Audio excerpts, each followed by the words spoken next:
Welcome to Reviews. I'm Chase Lee, and obviously this is not my normal setting. I'm here to review my last selection that I saw at the Dallas International Film Festival. Unfortunately, because of this, I'm here to review Me and Earl and the Dying Girl. And you're probably wondering why I'm in the hospital. Well, I have Crohn's disease, and I have complications every now and then. I saw Me and Earl and the Dying Girl on Thursday night, and Friday morning, the next day, just stuff happened. So I had to come to the hospital. So I was like, you know what? This movie's about a dying girl with cancer. So me being in the hospital bed doing this review actually works out in my advantage. So let's do this. Last film of the festival. It's a review, so let's rock it. So this movie was directed by Alfonso Gomez Rejon, and I probably mispronounced that. And it stars Thomas Mann, Olivia Cook, Nick Offerman, Molly Shannon, Connie Britton, John Bernthal, R.J. Seiler, he's great in his role, and I think that's it. Everyone else is kind of like a nice supporting cast, but it tells the story of Greg and Earl, and they're kind of friends or whatever, and like Greg refers to him as his coworker, and so Earl, he sees him as his friend, but Greg doesn't like to call anyone his friend, and they make amateur homemade movies, and I can relate to that because I'm a filmmaker, and I did that with my friends in high school. No joke, we made some pretty bad YouTube videos, but and then they meet up with a girl who has cancer and she's dying. Her name is Rachel, and they kind of just form this really strong friendship. And you're probably thinking to yourself, does it ever go into like the romantic territory? It doesn't. The movie portrays them as just really really good friends, and I think that's what I really liked about this movie. That's what I respect about it, is because it stayed in the friends relationship, but it was so strong that it just felt really powerful and stuff. Like towards the end, I'm not going to tell you guys what happens if she dies or if she doesn't, and that's not really spoiling anything. It's just dying girl in the title, so you can pretty much determine yourself whether she's going to make it or not.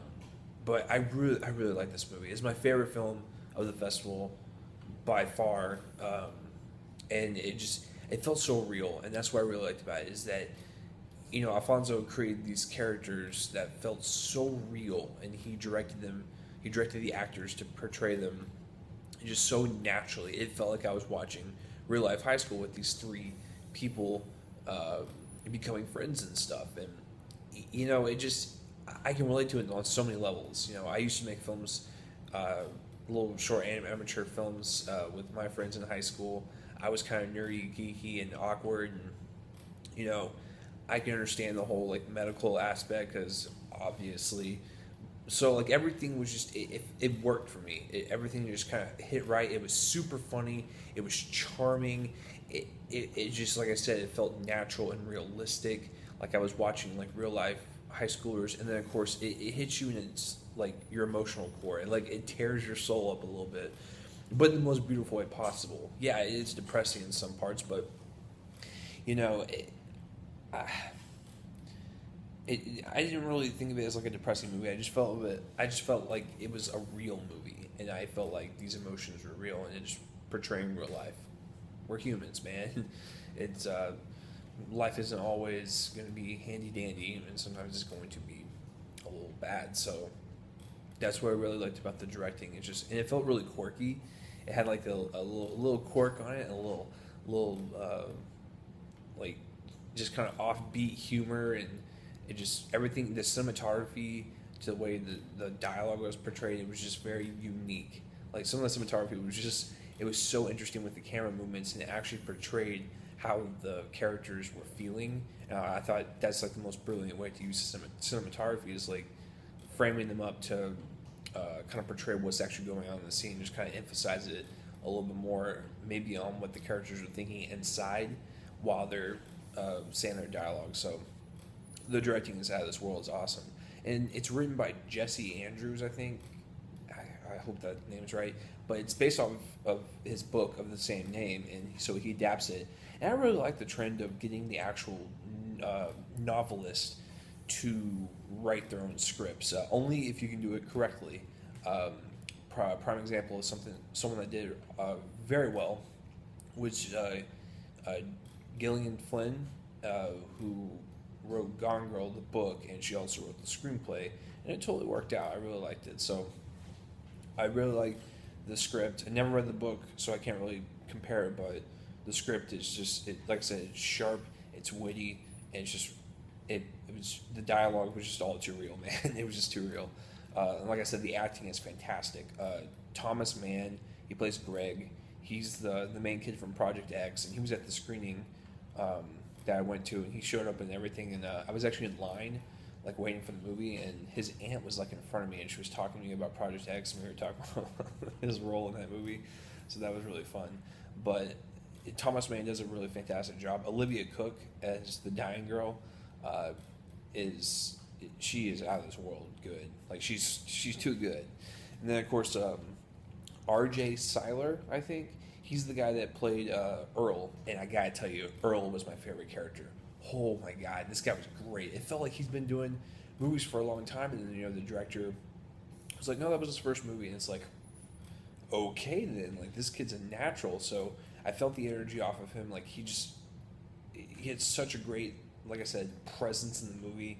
He felt like a movie star, so he was awesome. And the supporting cast, like Nick Offerman, Molly Shannon, and Connie Britton, they play the parents and stuff, and John Bernthal plays their kind of teacher that kind of guides them through life, and they all do their parts, but it's mainly focused on the kids and everything, which I'm totally fine with. So they do a great job, all of them. Like the main cast, supporting cast, you name it, it's all there.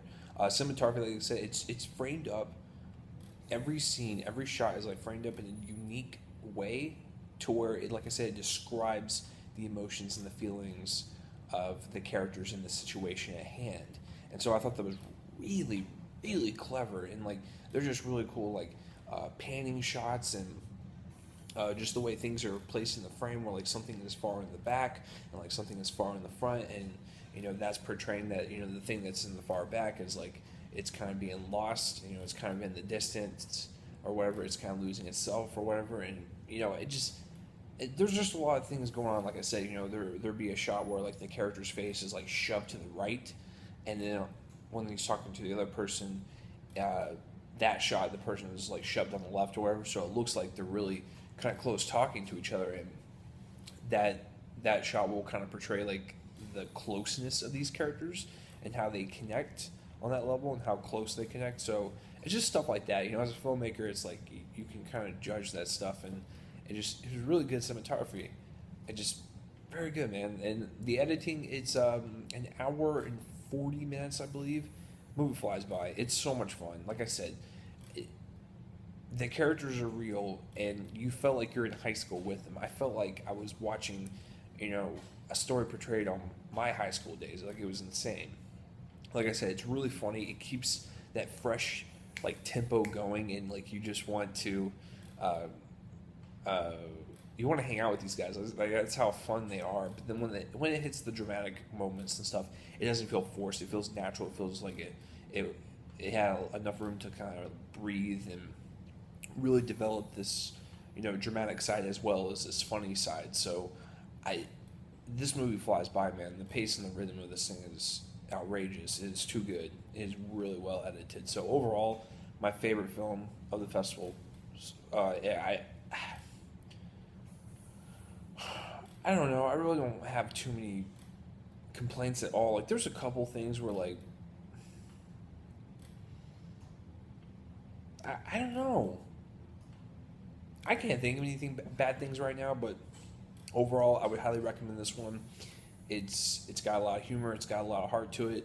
Please go see it. I would give it a 9 out of 10. And my thought process might change as soon as I get out of the hospital, but 9 out of 10 for me and Earl and the Dying Girl, which was the winner at Sundance this year for the top jury prize and the audience award. So I can see why. It's just that good. So have you seen Me and Earl and the Dying Girl, or have you even heard of it? Comment the place up on my face and let me know.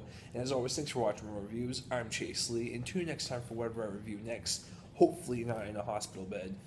I probably won't be here for much longer, but So I'll be back in my usual settings. So I'll see you guys later. Have a good day, good night, whatever. Goodbye.